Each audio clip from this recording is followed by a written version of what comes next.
आज दुनिया की सबसे बड़ी ब्लॉकचेन और उनके साथ साथ भारत में उभरती ब्लॉकचेन जिसका नाम है ब्लॉकिस्ता ब्लॉकचेन, हम कहेंगे दुनिया में उभरती ब्लॉकचेन, उसके साथ हमने अपना कंपैरिजन देखा।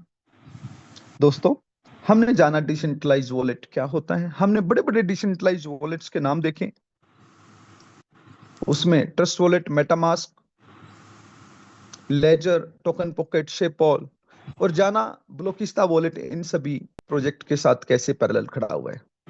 आज प्रोजेक्ट जब इन दो प्लेटफॉर्म को भी देखते हैं तो छोटा नजर नहीं आता, लेकिन हमारे अगले दो प्लेटफॉर्म से आप पूरा नॉलेज लें, उनके बारे में पूरी जानकारी लें, उससे पहले बहुत जरूरी है कि आपको ये मालूम होना चाहिए।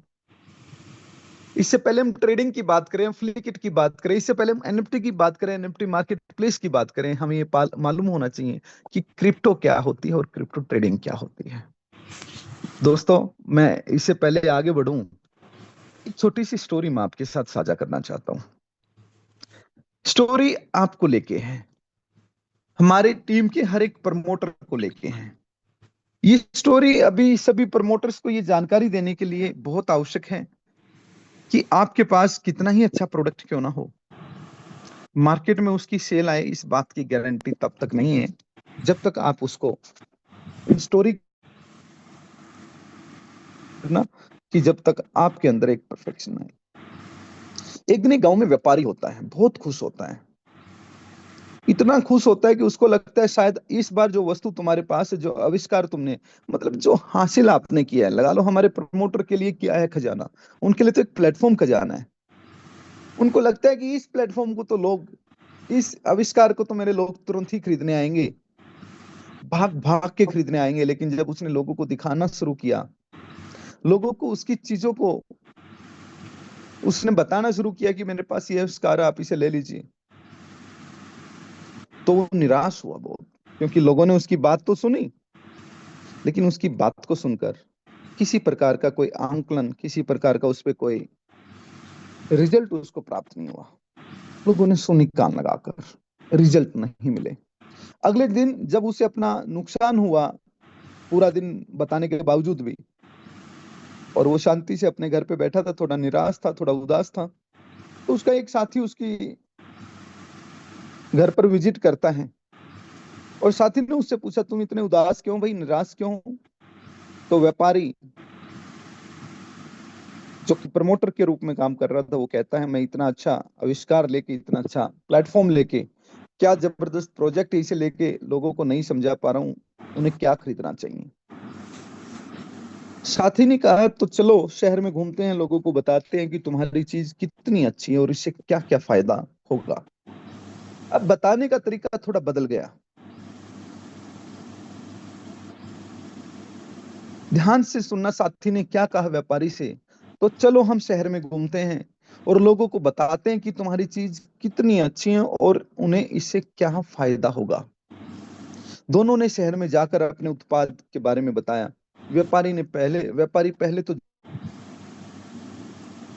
साथी की प्रेरणा, जो उसके साथी ने उसको इतने अच्छे से समझाया था कि ये बताना कि चीज कितनी अच्छी और क्या क्या फायदे लोगों को होंगे, उसने अपने उस उत्पाद की, उस इन्वेंशन की, उस प्रोजेक्ट की, उस प्लेटफॉर्म की खूबियां, फायदे, लोगों की जरूरतों को पूरा करने की बात बताई। लोगों को बात समझ में आई, अच्छे से समझ में आई, तो रिजल्ट आप समझ सकते हो क्या होंगे।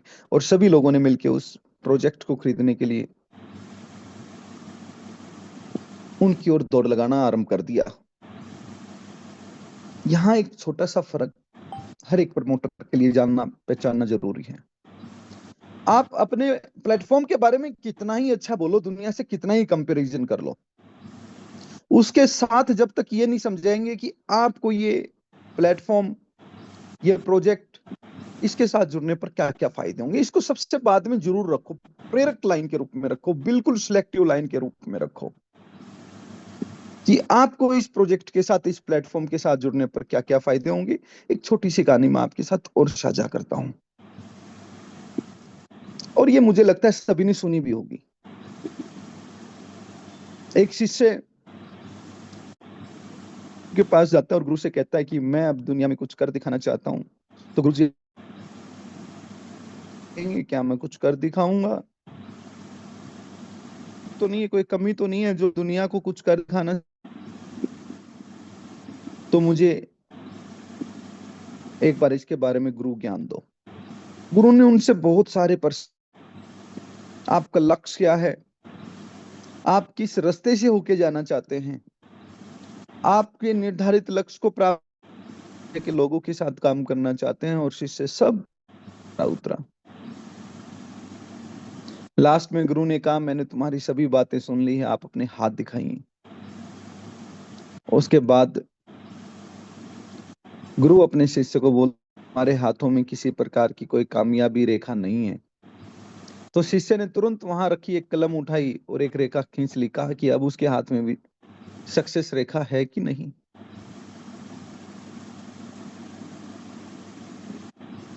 रेखा की बात थी, रेखा खींच ली। यहाँ प्रेरणा क्या मिलती है आपको, यहाँ इस शुद्धता को समझिए। अगर आपके पास कोई अच्छा विचार है, कोई महान काम आप करना चाहते हैं, अच्छा विचार और महान काम आप करना चाहते हैं, तो फिर उसी में पूरी ऊर्जा लगा दें। कोई भी ऐसी शक्ति नहीं है, कोई भी ऐसी चीज नहीं है जिसमें आप अपनी संपूर्ण ऊर्जा लगा दें और वो महान कार्य करने से आपको कोई रोक दे। आप दुनिया की कितनी भी प्रेरक पुस्तकें पढ़िए, जिन लोगों ने महान कार्य किए हैं उनके महान संघर्ष को पढ़िए। जब आप महान संघर्ष को पढ़ेंगे तो आप पाएंगे कि उनके भी हाथों में वो लकीर, वो रेखा नहीं थी। उनकी मेहनत के दम पे, उनकी प्रेरणाओं से, उस व्यक्ति की भावनाओं से वो रेखा वहां उत्पन्न हुई और वो कामयाब हुआ। आइए हम आगे बढ़ते हैं और आज के टॉपिक पे चलते हैं, जो कि हमारा 4th डे है आज के सेशन का।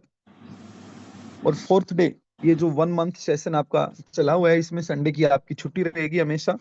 तो इसमें हमारा आज का मेन टॉपिक है क्रिप्टो, और क्रिप्टो के बारे में, क्रिप्टो ट्रेडिंग और क्रिप्टो के बारे में इसका इतिहास। सबसे पहले तो क्रिप्टो ट्रेडिंग पे हम जाएं, इससे पहले आप समझिए क्रिप्टो क्या होती है। क्रिप्टो एक ऐसी डिजिटल नंबर है जिनको स्मार्ट कॉन्ट्रैक्ट के माध्यम से ब्लॉकचेन के ऊपर क्रिएट किए जाते हैं। इन डिजिटल नंबर्स को, डिजिट्स को दो रूप में देखा जाता है, एक यूटिलिटी टोकन और दूसरा इक्विटी टोकन। इक्विटी कहते हैं, हम कह सकते हैं कि इसको कॉइन और टोकन दो रूप में देखा जाता है। कॉइन इक्विटी टोकन का दूसरा रूप है, पर्यायवाची है। और यूटिलिटी टोकन वो टोकन होता है जिसके माध्यम से आप कोई वस्तु या सेवा खरीद पाए। आओ थोड़ा सा इक्विटी टोकन को और डिटेल में समझते हैं। क्रिप्टो अमेरिकी ट्रेडिशनल मार्केट के अंदर इस डेफिनेशन को सबसे पहले 2020 में दिया गया कि हम आने वाले वक्त में देख रहे हैं कि दुनिया की हर एक प्रोफेशनल कंपनी, हर एक ट्रेडिशनल कंपनी, हर एक कॉर्पोरेट इंडस्ट्री क्रिप्टो इंडस्ट्री की तरफ आगे बढ़ रही है। और इस महीने में क्रिप्टो को हम दो भागों में देखते हैं। पहला भाग है क्रिप्टो इक्विटी टोकन, जो कि कॉइन कहलाता है। इसका मतलब उस टोकन या कॉइन, इक्विटी टोकन या कॉइन की वैल्यू उसके माध्यम से यूज होने वाली टेक्नोलॉजी और टेक्नोलॉजी इकोसिस्टम की वैल्यू के आधार पर, की ग्रोथ के आधार पर value appreciation, value up and down को देखा जाएगा। जैसे बिटकॉइन को बिटकॉइन ब्लॉकचेन के साथ जोड़ दिया गया, इथेरियम को इथेरियम टेक्नोलॉजी ब्लॉकचेन के साथ जोड़ दिया गया, बाइनेंस को, बीएनबी को बाइनेंस की ब्लॉकचेन के साथ जोड़ दिया गया, ट्रोन को ट्रोन की ब्लॉकचेन के साथ जोड़ दिया गया। लेकिन ऐसे ऐसे कॉइन, ऐसे इक्विटी टोकन तो लिमिटेड है। ऐसे लाखों टोकन हैं जिनके पास कोई टेक्नोलॉजी नहीं है, लेकिन उन टोकन्स को किस नाम से जाना जाए, किस आधार पे उन सभी टोकन्स को पहचाना जाए, इस पर ध्यान दिया गया। तो वे सभी टोकन जिनको टोकन के रूप में देखा जाना है, उन टोकन्स को नाम दिया गया यूटिलिटी टोकन। उन टोकन की वैल्यू इस बात पे आधारित हो कि उस टोकन के एक्सचेंज में आप क्या कार्य कर सकते हैं या क्या सर्विस ले सकते हैं। एग्जाम्पल के लिए आप समझना, आपके पास, मान लेते example, just for an example, कि अपोलो टोकन है कोई। उस अपोलो टोकन को लेके अगर मेडिकल में जाते हो तो आपने एक टोकन जमा करवाया, तो इसका मतलब है आपके पास अपनी डिजीज के बारे में डॉक्टर से काउंसलिंग करने के लिए उस टोकन को एक बार आप इस्तेमाल कर सकते हैं। अब आपने वो टोकन, हो सकता है पैसे दे के लिया हो सकता है वो टोकन आपके पास फ्री में आ गया हो कोई प्रमोशन के माध्यम से। लेकिन उस टोकन का बेहतरीन यूटिलाइजेशन है। जहां जहां अपोलो हॉस्पिटल आप जाएं, टोकन को रिसेप्शन पे जमा कराएं, उसकी फीस 1,000 रुपये या 2,000 रुपये जो भी लगती है, वो फीस नहीं देनी, आपने सिर्फ टोकन देना है। अब अपोलो टोकन लोगों के पास जहां जहां होंगे, वो लोग अपने आप उस टोकन का इस्तेमाल क्या करेंगे, उनको मालूम है। जब भी कोई बीमारी होगी तो कहाँ जाना है, अपोलो टोकन है तो फ्री सर्विस लेने के लिए अपोलो जाना है। इससे अपोलो को फायदा होता है कि उसकी सर्विसेज, डेडिकेटेड सर्विसेज बढ़ जाती है मार्केट में। उनको मालूम होता है जितने टोकन है उतने तो बार लोग सर्विस लेने आएंगे ही आएंगे। एक रिलायबल बिजनेस बढ़ता है। सर्विसेज में आप इसको कैसे पहचान पाए, अपोलो के माध्यम से आपने देखा। और प्रोडक्ट में कोई वस्तु बाय करने के लिए आप कैसे देख सकते हैं इस बात को, इस खूबी से भी समझ सकते हैं कि आपके पास एक ऐसा टोकन है जिससे उसी कंपनी का आप पेन खरीद सकते हैं। अब जितने टोकन मार्केट के अंदर है, ये उस पेन कंपनी के लिए गारंटी हो जाती है कि हमारे इतने यूजर तो पेन के मार्केट में ही हैं, उन्होंने ये पेन खरीदना ही खरीदना है। तो एश्योर्ड कस्टमर रेंज क्रिएट करने के लिए, एश्योर्ड कस्टमर रेंज, चाहे वो सर्विस की हो चाहे वो प्रोडक्ट की, इस तरह के टोकन को यूटिलिटी टोकन के रूप में क्रिएट किया गया। लेकिन यूटिलिटी टोकन को यूटिलिटी टोकन के रूप में और इक्विटी टोकन को इक्विटी टोकन के रूप में, क्या आज क्रिप्टो प्रोजेक्ट करने वाले, क्रिप्टो प्लेटफॉर्म चलाने वाले सभी लोग प्रमोट करते हैं? क्या हमारे निवेशक, इन्वेस्टर्स को ये शिक्षा है कि हम यूटिलिटी टोकन में इन्वेस्टमेंट कर रहे हैं कि इक्विटी टोकन में इन्वेस्टमेंट कर रहे हैं? क्या इस तरह की जानकारी हमारे प्रमोटर के पास भी पूरी तरह से है? दोस्तों, क्रिप्टो करेंसी आज हमारे देश में इतने बड़े स्केल पे चल रही है, अगर देखा जाए तो आपके इर्द गिर्द 10-20 प्रोजेक्ट के नाम आप लिख लीजिए, वो सब क्रिप्टो करेंसी करते हैं। वो लोग जो फोरेक्स भी करते हैं, आप फोरेक्स के पिछले 3 से 4 बड़े बड़े प्रोजेक्ट के एग्जाम्पल लीजिए, पिछले 2 साल में, 3 साल में, आप पाएंगे कि हर फोरेक्स के प्रोजेक्ट ने अपनी क्लोजिंग, अपने प्रोजेक्ट की लैंडिंग लास्ट में टोकन क्रिएट करके की है। और सभी ने लास्ट में, चाहे वो फोरेक्स हो चाहे वो क्रिप्टो, टोकन पे ही जाना है, टोकन का ही काम करना है। तो उस टोकन की सही जानकारी क्या हमारे प्रमोटर्स के पास या हमारे इन्वेस्टर्स के पास है? मैं अभी नाम तो नहीं लूंगा, लेकिन एक फोरेक्स का बहुत बड़ा प्रोजेक्ट था जिसने अपने पूरे प्रोजेक्ट की कम्युनिटी को टोकन के ऊपर शिफ्ट किया और लोगों को ये बताया। वो बताते थे, देखो हमारी कम्युनिटी कितनी बड़ी है, दुबई में 50,000 लोगों का हमने प्रोग्राम किया है। आज हमारे पास 5 करोड़ लोगों की कम्युनिटी जो है वर्ल्ड वाइड है। और 5 करोड़ लोग जब उन्होंने अपने टोकन को बेचना शुरू किया, जब उन्होंने वो टारगेट सेट करके दिया कि आपको शुरू में 15-15 हजार के सभी लोगों ने कॉइन खरीदने, सबके लिए कंपलसरी कर दिया वो टोकन खरीदने, फिर 1-1 लाख के टोकन खरीदने हैं। टारगेट था कि इस टोकन की वैल्यू जब ये ट्रेडेबल होगा तो दुनिया का हाईएस्ट रेट पे ट्रेड होने वाला टोकन बनेगा, क्योंकि 5 करोड़ लोगों की कम्युनिटी का होना कोई छोटी बात नहीं थी। लेकिन आज सच्चाई आप सबके सामने है, वो टोकन धाराशायी हुआ। और धाराशायी होने के कारण सिर्फ यही था, बबल जैसे एक बैलून होता है, बैलून में हवा भरते जाओ, हवा भरते जाओ, हवा भरते जाओ, लास्ट में क्या होगा, उसको फूटना ही है। बिना किसी यूटिलाइजेशन के अगर किसी टोकन को बैलून की तरह बड़ा किया जाएगा, बैलून की तरह उसको दिखाया जाएगा कि ये देखो ये बढ़ता ही जा रहा है, बढ़ता ही जा रहा है, तो धड़ाम से गिरना ही है। ये सच्चाई है किसी भी ऐसे टोकन की जिसका धरातल पे कोई यूटिलाइजेशन नहीं है, कोई सर्विसेज उसके बदले में नहीं ली जा सकती। ठीक इसी तरह से आप बात करो इक्विटी कॉइन की, इक्विटी टोकन की। कॉइन बनने का हक उन्हीं को है जिनके पास कम से कम कोई टेक्नोलॉजी तो होती है। अब उनको अपने कॉइन की वैल्यू नहीं बढ़ानी, उन्होंने अपनी टेक्नोलॉजी को लोगों के बीच में प्रसार करना होता है। लोगों के बीच में उस टेक्नोलॉजी की इंपॉर्टेंस क्या है, उसको लेके जाना होता है। यहां पे आप कनेक्ट करेंगे, जो पहली कहानी मैंने आपको सुनाई थी,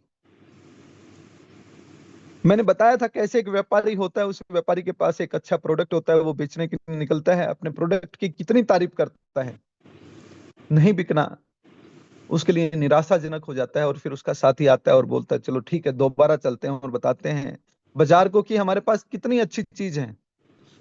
अब अगला जो मेरा सेंटेंस है वो सबसे ज्यादा मैटर करता है यहाँ पर, कि कितनी अच्छी चीज है और इसके क्या क्या फायदे आपको प्राप्त होंगे। ये फायदे अगर आप प्रॉपर एक नए इन्वेस्टर्स के दिल में, अपनी कम्युनिटी के दिल में उतार पाते हैं, तो समझिए इस क्रिप्टो के बारे में जो मैंने आपको शिक्षा दी वो पूर्ण होती है। थोड़ा सा क्रिप्टो करेंसी के इतिहास के बारे में आपको पता होना चाहिए। मार्केट में ऐसे ही कोई ना बोल दे कि 2006 में मैंने बिटकॉइन खरीदा था, 2007 में मैंने बिटकॉइन खरीदा था, तो कितनी दुख की बात है। हमें मालूम होना चाहिए सही इतिहास क्या है। दोस्तों, क्रिप्टो करेंसी का इतिहास है कि 2009 में बिटकॉइन के निर्माण के साथ वास्तविक रूप में सामने आया, और इस 2009 में आई बिटकॉइन का जो पहला ट्रेड हुआ वो 2010 में हुआ, जहां दो पिज्जों के बदले में दो पिज्जा किसी ने खरीदे और 10,000 बिटकॉइन के आदान प्रदान के रूप में दर्ज किया गया। 10,000 बिटकॉइन देकर किसी एक व्यक्ति ने दो पिज्जा अपने बच्चों के लिए, अपनी फैमिली के लिए खरीदे और उनको एंजॉय किया। ये पहला लेन देन का अनुभव था। जबकि क्रिप्टो ट्रेडिंग का इतिहास और भी देखेंगे तो ये 2009 से तो स्टार्ट हुआ, लेकिन इसका इतिहास और भी पुराना है। जो पहली बार ये डिजिटल कैश का और कंसेप्ट का जो रिटन डॉक्यूमेंट है वो 1980 के दशक में प्राप्त होता है। डेविड चाउम ने ई कैश जैसी शुरुआत डिजिटल कैश तकनीक का काम जो है वो 1980 के दशक में किया था। और 1980 में जब उन्होंने किया तो वो केंद्रीकृत था, उसमें डिसेंट्रलाइजेशन नहीं था, वो एक सेंट्रलाइज सिस्टम के रूप में उसने बनाया था। और 1990 के दशक में एक क्रिप्टोग्राफर सिंधिया डावक और मनी नोवर ने कंप्यूटेशनल पहेलियों के समाधान के मूल का विचार प्रस्तावित किया। एक ऐसा कि कंप्यूटर के माध्यम से कुछ पहेलियों को सोल्व किया जाए और उसके आधार पे उस डिजिटल डिजिट का जो बेनिफिट है वो लोगों को दिया जाए। एडम बैक ने 1997 में स्पैम निमंत्रण के लिए प्रूफ ऑफ वर्क, स्पैम जो ये मेल में स्पैम आते हैं इनके नियंत्रण के लिए, इन पे कंट्रोल करने के लिए भी स्पैम ना आए किसी प्रकार का हमारे कंप्यूटर के अंदर, तो एक प्रूफ ऑफ वर्क सिस्टम विकसित किया जो बाद में क्रिप्टो करेंसी में इस्तेमाल हुआ। प्रूफ ऑफ वर्क को आज आप देख सकते हैं ऐसे ही प्रूफ ऑफ स्टेक बनाया गया, जिस प्रूफ ऑफ स्टेक के माध्यम से कोई भी क्रिप्टो करेंसी क्रिएट की जाती है। और इन्हीं जो ये 1980 के दशक में डेविड चाउम ने सेंट्रलाइज कैश की जो थ्योरी दी थी, और 1990 के दशक में क्रिप्टोग्राफर सिंधिया डावर्क और मोनी नॉवर ने जो पहेलियों के समाधान के साथ डिजिटल डिजिट देने की थ्योरी की थी प्रूफ ऑफ वर्क सिस्टम के अंतर्गत, इन दोनों को मिला के बिटकॉइन का जन्म हुआ। क्रिप्टोग्राफर नाम था जिस व्यक्ति का, तो उसने क्रिप्टोग्राफी की थ्योरी दी थी, तो वहां से क्रिप्टो को पिक किया गया। और करेंसी इसलिए क्योंकि 1980 के दशक में डेविड चाउ ने ई कैश की तकनीक जो तैयार की थी, वहीं उसने उसको करेंसी का ई कैश का नाम दिया था, ई करेंसी का नाम दिया था। तो इस तरह से इसका नाम निर्धारित हुआ क्रिप्टो करेंसी। क्रिप्टो मतलब क्रिप्टोग्राफी लैंग्वेज से उठाया गया, क्रिप्टो और करेंसी मतलब ये करेंसी की तरह इस्तेमाल की जा सकेंगी वस्तु और सेवाओं के बदले में लेन देन के लिए, तो ये क्रिप्टो करेंसी बनी। लेकिन आप सभी जानते हैं वस्तुओं की आवश्यकताओं के लिए तो लोगों को बहुत बाद में चीज समझ में आती है, लोगों को बहुत बाद में पता चलता है, लोगों को बाद में समझ में आया कि ब्लॉकचेन टेक्नोलॉजी क्या है। और अभी भी बहुत सी सरकारें और कम से कम 90% लोग ऐसे हैं जिनको ये समझना अभी बाकी है कि ब्लॉकचेन के क्या फायदे उनके लिए जीवन में होने वाले हैं। और वो जब तक ब्लॉकचेन के फायदों पे पहुंचेंगे, ब्लॉकचेन के इस्तेमाल पे पहुंचेंगे, जब तक तो इस इंडस्ट्री में एक बहुत बड़ी अपॉर्चुनिटी है जो लोग समझ के हैं उनके लिए कि आओ मिलके इस डिजिटल करेंसी के माध्यम से बड़े प्रॉफिट किए जाए। दोस्तों, बिटकॉइन का जन्म आप सभी को अच्छे से पता है कि 2009 में हुआ। पहला सफल लेन देन है वो संतासी नाकामोतो जो नाम बोल देते हैं उनके माध्यम से हुआ। लेकिन इसका जो डोमेन पंजीकृत हुआ था, मतलब ये नामकरण जो हुआ था वो 2008 में हो चुका था। 2008 से 2009 में इसकी पहली ट्रांजैक्शन का होना, और उसके बाद 2010 में बिटकॉइन का उपयोग करके वस्तुओं की पहली बिक्री जो पिज्जा के रूप में हुई। इसके बाद बहुत से ऐसे कॉइन आए क्रिप्टो के अंदर, लाइट कॉइन, नीम कॉइन, उसके बाद इथेरियम का बाजार में आना और इथेरियम का एक क्रांति के रूप में बाजार के अंदर आना। इथेरियम के बाद ट्रॉन, बाइनेंस, कार्डानो, सोलाना और आज ब्लोकिस्ता ब्लॉकचेन का आपके बीच में, ब्लोकिस्ता इकोसिस्टम का आपके बीच में होना। क्रिप्टो करेंसी के पहले कदम से लेके प्रेजेंट तक जब हम आते हैं तो आपको दर्शाता है कि अब 2009 से 2008 से चली इस नॉलेज को हम 2025 में आज कहां पर लेके खड़े हैं। दोस्तों, क्रिप्टो को सिर्फ इक्विटी टोकन और यूटिलिटी टोकन तक ही सीमित नहीं किया गया, क्रिप्टो को क्रिप्टो ट्रेडिंग पे भी ले जाया गया। और आज जब हम क्रिप्टो ट्रेडिंग की बात करते हैं तो क्रिप्टो ट्रेडिंग क्या है, इसके बारे में आपको थोड़ा सा समझना पड़ेगा। क्या क्रिप्टो ट्रेडिंग से अभिप्राय सिर्फ इतना है कि क्रिप्टो की ट्रेड करना? हाँ, ये बात मैं आपकी सहमत हूं इस बात से कि क्रिप्टो की ही ट्रेड करना क्रिप्टो ट्रेडिंग कहलाती है, क्योंकि क्रिप्टो करेंसी को बहुत से देश की सरकारों द्वारा ये मान्यता दे देना कि ये एक डिजिटल एसेट्स है, जिसे मूल्यवर्धन के लिए डिजिटल एसेट्स का मतलब आप समझते हो एक ऐसी एसेट्स जिसकी वैल्यू भविष्य में बढ़ने की संभावना हो। लेकिन किस डिजिटल एसेट्स की वैल्यू भविष्य में बढ़ेगी जिसका उपयोग बार बार होगा? अब ऐसे यूटिलिटी टोकन जिसको आप खरीद लो सिर्फ ये सोच के कि लिमिटेड सप्लाई है, अब वैल्यू बढ़ने का कारण जरूर जानो। अगर वैल्यू बढ़ने के कारण आपके पास नहीं होंगे तो फिर ऐसी कोई क्रिप्टो खरीदने का आपके लिए किसी प्रकार से कोई भी फायदा नहीं है।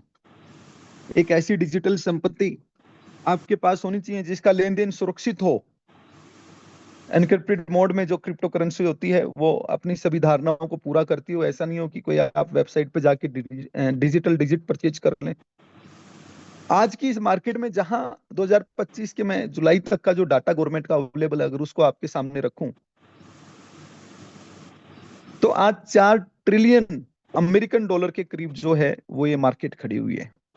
हम आपको ये कह सकते हैं कि भारतीय बाजार को जिसको 3 ट्रिलियन मार्केट कहा जाता है, अब सोच के देखो 150 करोड़ लोग मिलके जितना बिजनेस करते हैं और हमारी जीडीपी जो है वो 3 ट्रिलियन डॉलर की क्रिएट होती है। तो आप सोच सकते हैं वहीं अकेली क्रिप्टो करेंसी का जो टर्नओवर है वो 4 ट्रिलियन डॉलर का है। इससे ज्यादा टर्नओवर अगर किसी मार्केट का है तो वो सिर्फ एक ही मार्केट है जिसको हम फॉरेक्स क्रिप्टो मार्केट बोलते हैं, क्योंकि फॉरेक्स इंटरनेशनल करेंसीज का जो लेन देन है, एक देश का दूसरे देश के साथ जो व्यापार है उन सभी में यूज होता है, और उसके बावजूद भी उसका टर्नओवर जो है वो लगभग आज मात्र 9 ट्रिलियन डॉलर का है। और कहाँ वो 9 ट्रिलियन डॉलर की मार्केट और कहाँ ये 4 ट्रिलियन डॉलर की मार्केट, मैं तो ये देख पा रहा हूँ 2030-31 आते आते फॉरेक्स मार्केट के टर्नओवर से भी अगर कहीं ज्यादा कोई टर्नओवर होगा तो वो सिर्फ क्रिप्टो मार्केट टर्नओवर होगा। और इस बात पे जब आपको समझ आती है, उस समझ को अगर आप अच्छे से एक्सेप्ट कर लें तो आपको ये मालूम होना चाहिए इस बढ़ती इंडस्ट्री में आप अपने लिए क्या स्पेस बनाते हैं। बहुत से लोग मानते हैं क्रिप्टो करेंसी की बिल्कुल आसान सी भाषा क्या हो सकती है, तो मैं आपको बता दूं एक डिसेंट्रलाइज्ड डिजिटल आभासी मुद्रा है जो एक सुरक्षित एनक्रिप्टेड नेटवर्क पर काम करती है। ये बिल्कुल जो हमारी पारंपरिक मुद्राएं होती हैं, करेंसीज होती है, उनसे अलग है, क्योंकि इसका कोई भी भौतिक रूप नहीं होता और ये किसी हमारे केंद्रीय सेंट्रिक जो बैंक होते हैं, सेंट्रल बैंक्स, उनके द्वारा नहीं चलाई जाती। क्रिप्टो करेंसी वही होती है, ध्यान रखना, जिसका डिजिटल लेजर ब्लॉकचेन पर दर्ज होता हो। बिना ब्लॉकचेन के अगर कोई बोलता है ये क्रिप्टो करेंसी भविष्य में इसकी ब्लॉकचेन आएगी, तो वो बिल्कुल भी क्रिप्टो करेंसी में काउंट नहीं होती। दोस्तों, एक चीज यहाँ पे बहुत काम की है आपके, जिसको आपने समझना है क्रिप्टो से क्रिप्टो ट्रेडिंग पे आते आते, कि क्रिप्टो ट्रेडिंग जो है वो आज दुनिया में बहुत प्रचलित हो गई है। 4+ ट्रिलियन डॉलर का टर्नओवर ये दिखाता है कि क्रिप्टो ट्रेडिंग में लोगों का उत्साह बहुत है। लेकिन क्रिप्टो ट्रेडिंग क्या बेनिफिशियल है सबके लिए? इक्विटी टोकन के रूप में क्रिप्टो को खरीद लेना, उसकी टेक्नोलॉजी की जानकारी लेके उसके फायदे आपको क्या होंगे ये जानकर, वो एक महान कार्य है। मैं तो कहता हूं सबको करना चाहिए। इक्विटी टोकन के रूप में आप क्रिप्टो खरीदते हो, कॉइन के रूप में आप क्रिप्टो खरीदते हो, वो कभी आपके लिए हानिकारक नहीं हो सकता। लेकिन फिर से मेरी बात का ध्यान रखना, उसकी टेक्नोलॉजी की पूरी जानकारी लेकर। टोकन के रूप में आप कोई क्रिप्टो खरीदते हो तो आपको पहला ही ध्यान ये देना होगा, लोगों को ये नॉलेज हमें देना होगा कि टोकन के रूप में कोई भी टोकन तभी विकसित होगा, तभी कामयाब होगा, तब उसका सही यूटिलाइजेशन मार्केट में अवेलेबल होगा, और ऐसा यूटिलाइजेशन जो यूटिलाइजेशन अनंत समय तक रहे, तो ही उस टोकन की कीमत जो है वो अनंत समय तक आगे बढ़ती जाएगी और लोगों के उसके फायदे, उसकी जरूरतें मालूम होनी चाहिए।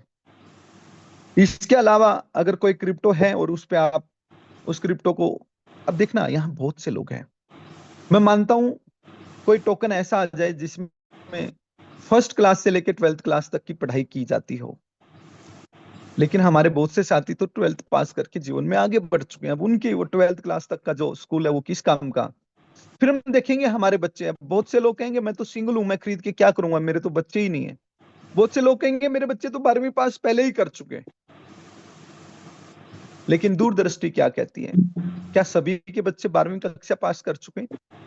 दूरदृष्टि कहती है कि ये टोकन अगर लिमिटेड है और सभी के बच्चों ने 12वीं कक्षा को पास करना है तो क्यों ना कुछ टोकन लेके रख लीजिए, क्योंकि जब भविष्य में ये टोकन लिमिटेड और उस 12वीं क्लास तक की शिक्षा को पाने के लिए बच्चे आएंगे तो उनको टोकन्स की आवश्यकता पड़ेगी, कंपल्सन पड़ेगी, तो हम अपने टोकन को सेल कर देंगे। और देख जैसे जैसे आगे जनरेशन आती जाएगी, टोकन यूज होते जाएंगे, टोकनों की संख्या कम होती जाएगी, तो ये बिल्कुल सहमति लायक चीज है कि टोकन्स की वैल्यू बढ़ती जाएगी। किसी भी वस्तु विशेष से, सर्विस विशेष से अगर आप उस टोकन को जोड़ दो तो उसकी डिमांड बढ़ जाती है। अब हम अपनी क्रिप्टो करेंसी की बात करते हैं, ब्लोकिस्ता कॉइन की। आज ब्लोकिस्ता कॉइन के यूटिलाइजेशन, आज ब्लोकिस्ता कॉइन की टेक्नोलॉजीज दोनों आपके बीच में है। आप यूटिलाइजेशन के लिए, आप वैल्यू एप्रिसिएशन के लिए ब्लोकिस्ता टेक्नोलॉजी दिन प्रतिदिन, दिन दुगनी रात चौगुनी उन्नति करते हुए अपने प्लेटफॉर्म को दुनिया के बीच में लेके जा रही है। इन दोनों पे ध्यान देते हुए जितने ब्लोकिस्ता कौन चाहे खरीद सकते हैं, टेक्नोलॉजी को समझ के सीख सकते हैं, हमारे यूटिलाइजेशन को देख के खरीद सकते हैं। लेकिन उससे भी महत्वपूर्ण पॉइंट क्या है, जब क्वांटिटी लिमिटेड होती है तो उस लिमिटेड क्वांटिटी के भविष्य को देखते हुए लोग उस पर ट्रेडिंग करना शुरू कर देते हैं। ट्रेडिंग करना शुरू कर देते हैं और ट्रेडिंग करने से क्या होता है, लोग कॉइन खरीदते हैं, सवेरे शाम को बेच देते हैं, खरीदते हैं दोपहर में शाम को बेच देते हैं। 15 मिनट पहले खरीदिए, 15 मिनट के बाद के जो वोलेटाइल है, वोलेटिलिटी है मार्केट में, उस पर सेल कर देते हैं। ऐसी बाई सेल करना, इस बाई सेल करने को कुछ मार्जिन के लिए कि मैंने 10 पैसे भी बचाए, अगर मैंने 10 पैसे भी बचाए और मैंने 10,000 कॉइन खरीदे हैं तो 1,000 रुपए का फायदा होगा, इस सोच के साथ वो सवेरे क्रिप्टो खरीदते हैं और दोपहर में बेच देते हैं। दोस्तों, इसी ट्रेडिंग को, समय पे खरीदना और समय पे बेचना, इस वोलेटाइल मार्केट में लिए गए इस रिस्क को हम क्रिप्टो ट्रेडिंग कहते हैं। क्रिप्टो ट्रेडिंग जहां करवाई जाती है उसे सेंट्रलाइज एक्सचेंज कहते हैं। क्रिप्टो ट्रेडिंग जहां लोग अपनी केवाईसी करके, अपना अकाउंट ओपन करके अपनी मनचाही रेंज की ट्रेडिंग कर सकते हैं, उसे हम सेंट्रलाइज एक्सचेंज कहते हैं। और कल का हमारा दिन डेडिकेटेड रहने वाला है सेंट्रलाइज एक्सचेंज पर। दुनिया की बेहतरीन से बेहतरीन सेंट्रलाइज एक्सचेंज के बारे में हम जानेंगे और उसी के साथ ब्लोकिस्ता की सेंट्रलाइज एक्सचेंज क्या है उसके बारे में हम विस्तार पूर्वक जानेंगे। आज के सेशन में आप सभी के आने के लिए बहुत बहुत धन्यवाद। लेकिन बहुत से साथी जो हैं हमारे, उस सेशन में लगभग 7:15 के बाद आए, मतलब बहुत से तो मैं नहीं कहूंगा, लेकिन ऐसे 10-15 साथी हैं जो 7:15 या 20 मिनट के बाद आए हैं, लास्ट की 10 मिनट में। आपसे